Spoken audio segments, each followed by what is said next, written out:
우리가 좋아하는 일에 몰두하거나 재미에 푹 빠지면 우리는 시간 가는 줄을 모릅니다. 이것을 우리는 몰입이라고 이야기를 하죠. 그런데 사랑하는 사람에게 몰입이 되면 어떠한 일이 일어날까요? 한 5분 정도 만난 것 같은데 시간 보니 1시간이 2시간이 흘러가 있어요. 보고 있어도 보고 싶어요. 사랑의 그런 노래 가사처럼 말이죠. 이게 언제 이야기인지, 누구 집 이야기인지 공감이 좀 안 가시는 분들 계십니까? 분명한 것은 사랑하는 사람과 함께 있으면 시간이 다른 속도로 간다는 것은 분명합니다. 오늘 본문의 야곱이 그랬습니다. 오늘 창세기 이야기의 배경을 보면 이렇습니다. 야곱이 형 에서를 속이고 장자권과 축복권을 속여 취하죠. 에서가 분노해서 야곱을 죽이려 하니 어머니 리브가가 잠시 피해가 있어 밧단 아람에 있는 외갓집으로 보내게 됩니다. 야곱은 가는 길에 우연히 우물가에서 삼촌 라반의 딸 레아를 운명적으로 만나게 되고 그 이후로 삼촌 라반 집에 가서 살게 되죠. 그러면서 라헬과 결혼하기 위해서 7년 동안 삼촌을 섬기는데 그 7년을 라헬을 사랑한 까닭에 7년을 며칠처럼 보냈더라. 쉽게 말하면 사랑의 콩깍지가 씌어서 7년을 훌쩍 보내게 됩니다. 이것이 오늘 이야기의 줄거지예요. 야곱에게 그 7년, 그렇다면 그 7년은 어떤 7년이었을까? 지금 그때까지 부모의 그늘 아래에 있던 익숙했던 집을 떠난 7년이었습니다. 광야 인생이 시작되는 시간이기도 했고요. 도피 생활이 시작된 불안한 7년이었지만 동시에 야곱은 라헬을 아내로 얻기 위해서 시간 가는 줄 모르고 보냈던 행복한 시간이기도 했습니다. 아울러 야곱을 향한 하나님의 다루심이 본격적으로 시작되는 시간이기도 했습니다. 우리 거룩한 운전교회도 7년이 되었습니다. 돌아보니 정말 7년이 며칠처럼 빠르게 흘러 지나갔습니다. 시간 가는 줄 모르고 열심히 달려와 돌아보니 7년이 훌쩍 지나갔는데 어쩌면 그 모습이 이 야곱의 여정과 닮지 않았나 싶습니다. 야곱처럼 도피의 시간은 아니었지만 익숙했던 광성교회를 떠나서 새로운 곳에서 분립하여서 새 교회를 세웠습니다. 어쩌면 한 번도 가보지 않은 광야와 같은 시간을 우리는 보내왔습니다. 그렇게 시간 가는 줄 모르고 만 7년이 되었죠. 오늘 말씀은 이 광야의 야곱의 광야 시절, 이 첫 7년을 좀 살펴보면서 우리 교회 지난 날들을 좀 거울처럼 되돌아보려고 합니다.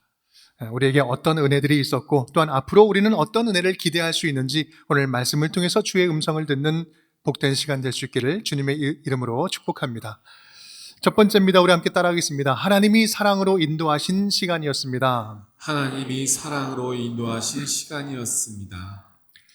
야곱의 이 7년은 야곱에게 말 그대로 콩깍지가 씌었던 시간이었습니다. 창세기 29장 말씀 함께 읽어볼까요? 야곱이 라헬을 더 사랑함으로 대답하되 내가 외삼촌의 작은 딸을 라헬을 위하여 외삼촌에게 7년을 섬기리이다. 야곱이 라헬을 위하여 7년 동안 라반을 섬겼으나 그를 사랑하는 까닭에 7년을 며칠같이 여겼더라. 아멘. 라헬을 아내로 얻을 수만 있다면 7년은 까짓것 아무것도 아니라는 태도였었죠. 그런데 우리는요, 라헬과의 그런 만남이 있기 전에 어떤 일이 있었는지 우리는 잊어서는 안 됩니다. 창세기 29장 우리 바로 앞에 4절에서 6절까지의 말씀을 보면 상황이 나오는데 제가 읽겠습니다. 야곱이 그들에게 이르되 내 형제여 어디서 왔느냐? 그들이 이르되 하란에서 왔노라. 야곱이 그들에게 이르되 너희가 나홀의 손자 라반을 아느냐? 그들이 이르되 아노라. 야곱이 그들에게 이르되 그가 평안하냐? 이르되 평안하니라. 그의 딸 라헬이 지금 양을 몰고 오느니라. 여러분, 지금 야곱이 길을 떠나서 낯선 땅, 동방 사람의 땅에 도착해서 우물을 만났는데 그곳에서 낯선 사람들을 만난 거예요. 그 사람들에게 묻는 거예요. 너가 라반을 아느냐? 물어보니 안 돼요. 여러분, 지금 이 모습이 당연한 일일까요? 먼저 홀로 낯선 이방 땅을 그때 홀로 이동한다는 것은 굉장히 위험천만한 일입니다. 게다가 낯선 곳에서 아는 사람을 만난다는 것은요, 확률적으로 보면 있을 수가 없는 일이에요. 특별한 섭리 아니면 불가능한 일이죠. 더 나아가서 9절 말씀 보면 이렇습니다. 함께 읽어볼까요? 야곱이 그들과 말하는 동안에 라헬이 그의 아버지의 양과 함께 오니 그가 그의 양들을 치고 있었기 때문이더라. 아멘. 어떤 때요? 말하고 있는 동안에 여인이 와요. 그때 그 순간 양치고 있는 여인 라헬을 거기서 만납니다. 운명 같은 만남이죠. 이 만남을 시작으로 야곱은 삼촌 집에 가게 되고 그곳에서 일하면서 라헬과 결혼을 하게 됩니다. 여러분, 지금 여기까지, 제가 읽은 여기까지 야곱이 뭐 잘한 게 있습니까?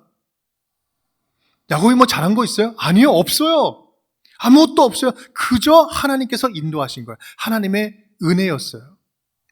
야곱이 지금 멀쩡하게 라헬을 만나고 사랑할 수 있었던 것은 누구 때문이었어요? 전적으로 하나님의 인도하심 때문이었다는 사실이에요. 여러분, 지금 여러분 곁에 계신 분, 그분은 내가 그때 속아서, 내가 그때 실수해서 만난 것이 아니라 하나님이 만나게 하셨기 때문에 지금 여러분 함께 계시는 것입니다. 아멘입니까? 네, 아멘이에요. 여러분의 선택이 아니에요. 하나님의 인도하심과 선택이 있었던 거예요. 이것을 우리가 잊으면 안 됩니다. 야곱이 라헬에게 사랑의 콩깍지가 씌어지기 전에 하나님이 먼저 야곱에게 사랑의 콩깍지가 씌어졌기 때문에 가능했던 거예요. 그런 야곱은 7년을 시간 가는 줄 모르고 사랑에 푹 빠져서 열심히 일합니다. 그는 행복했습니다. 힘들어도 참을 수 있었어요. 왜일까요? 그것은 바로 라헬을 향한 콩깍지가 있었기 때문에 그렇습니다. 하지만 그 사랑의 기간도 하나님의 인도하심 위에 있었기 때문에 아름답게 꽃필 수 있었던 것이지요. 우리 운정교회도 7년이 시간 가는 줄 모르고 흘렀습니다. 참으로 행복했습니다. 정말 많은 일들이 있었는데요. 물론 힘들고 당황스러운 일들도 많이 있었지만 그럼에도 불구하고 참고 견딜만 했습니다. 왜냐하면 하나님이 부어주시는 놀라운 넘치는 기적 같은 은혜가 충만했기 때문에 그렇습니다. 지난 7년을 돌아보면 기적 같은 은혜들이 얼마나 많은지요. 설교를 준비하면서 하나 둘 떠올려 보는데 뭐부터 말씀드려야 될지 모르겠더라고요. 셀 수 없는 많은 일들 가운데 가장 큰 은혜가 있었다면 어떤 게 있었을까? 누가 뭐래도 7년 안에 3번 교회를 분립한 것 아닐까요? 3년에, 5년에, 7년에 3번을 교회를 분립했잖아요. 여러분, 이건 교회 자랑이기 이전에 공동체가 함께 경험한 기적 같은 은혜입니다.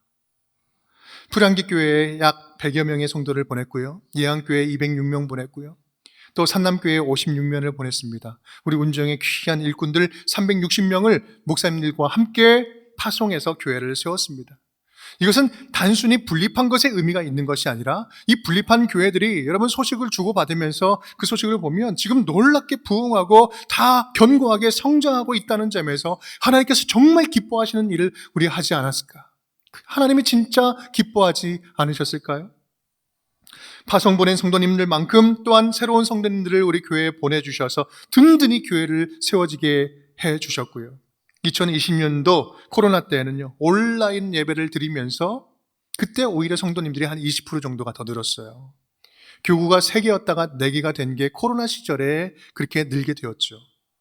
특히 가족 같은 우리 운정교회에 와서 가정의 믿음이 회복되었고 또 우리 아이들의 믿음이 튼튼해졌다라는 이야기를 듣는 그것이 제가 듣는 칭찬 가운데 가장 큰 칭찬이에요. 우리 아이들이 학교에서 기독교 동아리를 스스로 개척하면서 교회를 개척한 그 이야기들은요, 우리 교회의 놀라운 간증이 아닐 수가 없습니다. 이 모든 것들은 우리가 스스로 누군가를 사랑할 수 있는 능력이 우리에게 충만하게 넘쳐 있어서가 아니라 하나님께서 당신의 사랑을 넘치도록 우리에게 부어주시고 그 담아주신 그 사랑을 아낌없이 흘려보내도록 하나님이 인도해 주셨기 때문에 가능한 일이었던 것이죠. 캄보디아 언동포에 5주년을 기념하면서 우리 교회를 건축을 했고요. 또한 이번 올해에는 네팔의 현지의 교회 두 군데를 건축을 도왔습니다. 우간다 우리 아이들 250명의 아이들 올 초죠. 그 250명의 아이들에게 소망의 파트너가 되어준 일도 있고요. 탈북자의 그 탈출을 도와서 한 분을 탈출하게 했습니다. 지하교회 성도님들 지속적으로 도울 수 있는 것도 이러한 일들을 우리가 할 수 있는 모든 것들도요, 우리에게 사랑이 많아서도 아니고, 누군가의 사명감이 투철해서도 아니고, 경험이 많아서도 아니고, 물질이 넉넉해서도 아니고, 우리 성도님들의 마음에 하나님이 사랑을 물붓듯이 부어주셨기 때문에, 은혜를 넘치도록 부어주시니까 우리가 섬기는 것이 가능하지 않았겠습니까? 하나님이 먼저 우리를 넘치는 잔처럼 채워주셨습니다. 이것이 우리에게 주신 하나님의 은혜예요. 흐르는 샘물은 마르지 않는 것처럼 흘려버린 그 자리에 더 충만하게 채워주신 은혜는 얼마나 더 놀랍습니까? 나라 경제가 가장 힘든 이때에 우리가 돕고 섬기는, 우리 교회가 돕고 섬기는 일은 결코 멈추지 않았습니다. 지난 7년간 우리 오지에 물이 없어서 죽어가는 그곳에 우물만 18개를 봤어요. 지역 주민과 성도님들 돕는 이 궁휼사역 보이지 않게 계속해서 멈추지 않고 지금도 이어지고 있습니다. 그 와중에 비전센터 매입도 하고요, 리모델링도 하고, 이제 지역 주민을 위해서 일할 준비를 마쳐서 2026년도부터는 열심히 달려나갈 겁니다. 외국인 노동자 사역은요, 5년 동안 여러 팀들이 연합해서 조건 없이 지금까지 잘 섬겼습니다. 지금도 약 한 50여 개의 미자리 교회와 기관들을 우리 교회가 조용히 섬기고 있습니다. 이제 곧 모아진 왼손 구출 헌금, 여러분 그 헌금으로 이제 상반기에 2명을 구출해낼 것입니다. 분리개척에 든 재정만 제가 보니까 한 18억에서 한 20억 정도 된 것 같아요.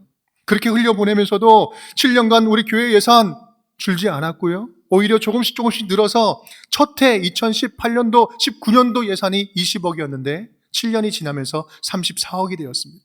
여러분, 이건 과장이 아니라 그냥 숫자로 나타난 팩트예요. 여러분, 나라와 교회 안팎으로 힘든 이때에 정말 놀라운 기적과 같은 일 아닙니까? 주의 일을 하기 위해서 힘쓰는데, 우리는 주의 일을 위해서 힘쓰겠다고 나아갈 때, 근데 부자 교회도 아닌 우리 교회에게 하나님께서 더 넘치도록 채워주시고 부어주신 거예요. 여러분, 하나님께서 우리에게 이 믿고 맡겨주시는 이 사랑의 콩깍지가 씌어지지 않았다면 이게 가능한 일이었겠습니까? 저와 여러분은 그러한 은혜의 현장에 지금 함께 서 있는 거예요. 축복의 통로로 쓰임 받으면서요. 여러분, 그 현장에 있는 것 자체만으로도 큰 기쁨 아니겠어요? 사랑하는 여러분, 오늘 잠시 멈춰서서 우리 하나님께서 우리에게 베풀어 주신 그 은혜를 다시 한번 꼭 기억했으면 좋겠습니다. 우리는 늘 뭐가 없다, 부족하다 그렇게 이야기를 하지만 돌아보면 정말 많은 것들을 하나님은 먼저 채워주셨어요. 이미 넘치게 부어주셨음을 우리가 발견하게 됩니다. 지금까지 잊고 지냈던 하나님의 은혜, 감사를 잃어버렸던 우리의 마음이 있다면 우리 송년주일을 보내면서 다시 한번 하나님 앞에 감사함을 드리는 우리 복된 주의 자녀들이 다 될 수 있기를 주님의 이름으로 축복합니다. 두 번째입니다. 함께 따라하겠습니다. 하나님의 약속이 함께하는 시간이었습니다. 하나님의 약속이 함께하는 시간이었습니다. 야곱의 7년은 주변 사람들이 볼 때에도 복이 넘치는 시간이었습니다. 창세기 30장 말씀 함께 읽어보겠습니다. 라반이 그에게 이르되 여호와께서 너로 말미암아 내게 복 주신 줄을 내가 깨달았노니 네가 나를 사랑스럽게 여기거든 그대로 있으라. 내가 오기 전에는 외삼촌의 소유가 적더니 번성하여 때를 이루었으니 내 발이 이르는 곳마다 여호와께서 외삼촌에게 복을 주셨나이다. 그러나 나는 언제나 내 집을 세우리이까. 아멘. 야곱으로 인하여서 삼촌 라반이 복을 받았다고 이야기하고 있습니다. 자타가 공인하고 있어요. 왜 그랬을까요? 왜 그럴까요? 우리가 결코 잊어서는 안 되는 사건이 있습니다. 그것은 바로 야곱이 이 고향 땅을 떠날 때 하나님이 야곱에게 찾아와서 직접 만나주신 역사적인 사건이에요. 우리가 읽은 29장 말씀 바로 앞에 28장에는 어떤 사건이 있습니까? 베델 사건이 있어요. 제가 읽을게요. 또 본즉 여호와께서 그 위에 서서 이르시되 나는 여호와니 너의 조부 아브라함의 하나님이요 이삭의 하나님이라. 내가 누워있는 땅을 내가 너와 네 자손에게 주리니 내 자손이 땅에 티끌같이 되어 내가 서쪽과 동쪽과 북쪽과 남쪽으로 퍼져나갈지며 땅의 모든 족속이 너와 네 자손으로 말미암아 복을 받으리라. 내가 너와 함께 있어 내가 어디로 가든지 너를 지키며 너를 이끌어 이 땅으로 돌아오게 할지라. 내가 네게 허락한 것을 다 이루기까지 너를 떠나지 아니하리라 하신지라. 아멘. 베델에서 하나님께서 야곱을 만나 약속해 주신 거예요. 아브라함의 하나님, 이삭의 하나님이 야곱에게도 나타나서 그 언약의 약속을 이어가 주시는 거예요. 땅 약속, 자손 약속, 동행 약속을 해 주십니다. 여러분, 그렇습니다. 야곱은요, 하나님과 언약을 맺은 약속 있는 자녀였어요. 약속이 있는 사람이었어요. 앞서 말씀드렸지만 야곱이 형통한 복을 받은 것은요, 그가 실력이 있어서가 아니에요. 야곱이 하나님의 그 언약을 성취하는 그 길 위에 있었기 때문에 그렇습니다. 어떤 언약이 있었을까요? 창세기 12장은 이렇게 이야기합니다. 내가 너로 큰 민족을 이루고 내게 복을 주어 내 이름을 창대하게 하리니 너는 복이 될지라. 땅의 모든 족속이 너로 말미암아 복을 얻을 것이라 하신지라. 아브라함에게 주신 약속이죠. 그 아브라함과 맺은 언약이 이삭과 야곱에게 그대로 계속해서 이어지고 있는 거예요. 우리도 마찬가지입니다. 우리 교회가 7년 동안 누려온 이 기적 같은 은혜는요, 하나님이 약속하신 그 길 위를 걸어왔기 때문에 우리가 누릴 수 있었던 거예요. 땅의 모든 족속이 구원받는 그 일이 하나님의 본뜻이요, 그 일에 있어서 복의 통로가 되는 것, 하나님의 선교의 역사에 적극적으로 동참하며 나아가는 것, 이것이 약속이 있는 자녀들의 해야 할 사명이라는 말씀이에요. 그 일을 책임 있게 하는 한 하나님이 책임지지 않을래야 않을 수가 없다라는 말씀입니다. 그런 차원에서 생각하면 오늘 우리는 새로운 7년을 바라보면서 다시금 분명히 헌신을 다짐해야 됩니다. 어떤 헌신이요? 어떤 다짐이요? 절대 포기하지 말고 흔들리거나 주저하지 말고 계속해서 하나님의 선교에 적극적으로 동참하는 교회가 되자라는 말씀이에요. 지금까지 해온 것처럼 그렇게 하나님의 선교에 적극적으로 헌신하고 참여하는 우리 성도님들, 우리 교회가 다 될 수 있기를 주님의 이름으로 축복합니다. 세 번째입니다. 함께 따라하겠습니다. 본격적으로 변화가 시작되는 시간이었습니다. 본격적으로 변화가 시작되는 시간이었습니다. 오늘 말씀 본문 다음에 바로 재밌는 내용이 나옵니다. 창세기 29장 25절로부터 27절인데요. 함께 읽어보겠습니다. 야곱이 아침에 보니 레아라 라반에게 이르되 외삼촌이 어찌하여 내게 이같이 행하셨나이까? 내가 라헬을 위하여 외삼촌을 섬기지 아니하였나이까? 외삼촌이 나를 속이심은 어찌 됨이니이까? 라반이 이르되 언니보다 아우를 먼저 주는 것은 우리 지방에서 하지 아니하는 바니라. 이를 위하여 7일을 채우라. 우리가 그도 내게 주리니 내가 또 나를 7년 동안 섬길지니라. 아멘. 야곱이 삼촌 라반에게 제대로 당합니다. 제대로 속았어요. 사실 속이는 데는요, 야곱이 선수거든요. 야곱 이름도 속이는 자, 발굽 뒤꿈치를 잡은 자라는 뜻이에요. 아빠도 속이고 형도 속였잖아요. 그런데 그 사기꾼이 제대로 사기를 당합니다. 결국 그는 7년을 더 라반을 섬기게 돼요. 레아까지 아내로 얻게 된 거죠. 속여서 이득을 취하고 이기던 자가 세상에서 지는 법을 배우기 시작합니다. 야복강에서 천사와 겨루어서 이겼다라고 말은 하지만 엄밀히 말하면 그 후로 환도뼈가 상해서 제대로 남자 구실도 못해요. 가장 사랑하는 아들 요셉을 잃어버립니다. 평생을 가슴에 못이 박힌 채로 살아가요. 하나님께서 말씀으로 인생을 다듬어 가세요. 결국 그 모든 인생, 바로를 만날 때 내 평생 인생 험악한 세월 130년 살았습니다라고 고백하잖아요. 하나님은 그렇게 야곱을 점점 계속해서 변화시켜 가십니다. 오늘은요, 하나님의 다루심으로 인한 변화의 시작점이라고 볼 수 있어요. 물론 야곱은 그 변화로 인해서 괴로웠겠지만 그 변화가 그를 다시 태어나게 하죠. 그 변화의 정점에 있는 고백이 창세기 43장 말씀을 보면 나오는데 이러한 고백을 합니다. 내가 자식을 잃게 되면 이르리로다. 이게 어떤 배경이에요? 끝까지 베냐민 자기 품 안에 품고 있다가 베냐민을 보내면서 내가 자식을 잃게 되면 이리로다. 하나님께서 그를 인도해 주시기를 원한다. 이런 고백을 하잖아요. 자식에게 집착하던 자신을 온전히 내려놓으면서 비로소 하나님만 의지합니다 고백했던 고백이 바로 이 고백이에요. 그렇게 야곱은 점점 계속해서 변하고 성장하게 되어 가죠. 바로 이 부분이 중요한데요. 우리가 주님 안에서 살아있다면, 우리가 살아있는 존재라면 변화하고 성장하는 게 정상입니다. 우리는 하나님 말씀 안에서 끊임없이 다듬어지고 변화되어야 되는 존재인 거예요. 우리 인생이 더 성장하기 위해서는 두렵지만 익숙한 곳에서 떠나야 되기도 하고요. 힘들지만 때로는 질 줄도 알아야 되는 거예요. 억울하지만 참아야 될 때도 있고요. 아프지만 말씀으로 다듬어져야 되는 거예요. 깎이고 다듬어져야 되는 거죠. 야곱의 7년은 그런 변화가 시작되는 7년이었습니다. 우리 교회 지금까지 7년도 또 다른 변화를 위한 7년이 아니었을까요? 이제는 우리 운정교회만의 색깔, 운정교회만의 그 정체성을 새롭게 다시 찾는 변화가 필요한 때가 되지 않았을까요? 그러한 교회가 돼야 되지 않겠어요?